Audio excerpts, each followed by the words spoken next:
ये निर्वाचन तृतीय निर्वाचन से सुधा ओडिशार जहाँ राजनीतिक चित्र निर्वाचन चित्र जना पड़ुची भारतीय जनता पार्टी धराशायी हो सारलाणी।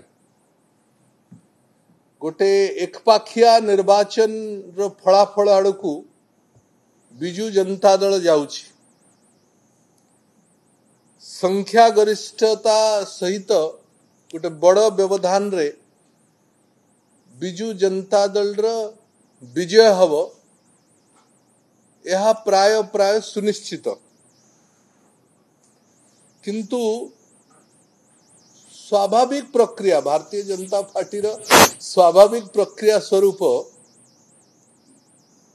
हारिला बेले जो जो कथा से माने कुहंती बहु समय रे एवं सबु बेले पुणी से कथार पुनरावृत्ति होउची।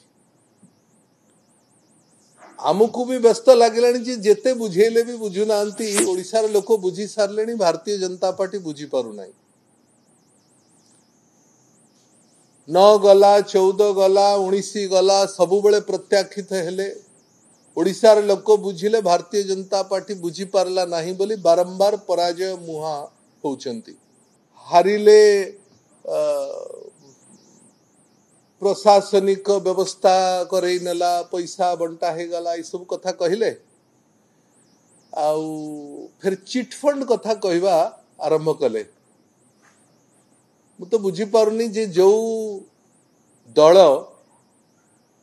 चिटफंड रो महानायक चिटफंड दुर्नीतिर महानायक माननकु नेइकरी ब्रह्मपुर लोकसभा रे प्रार्थी करिले जो दल तांकु पोस्टर बॉय करिले जो माने पूरा चिटफंड रो केळंकारी रे सबुठारु अधिक अंतर्भुक्त रहिले भारतीय जनता पार्टी की नैतिक अधिकार अछि चिटफंड विषय कहबो।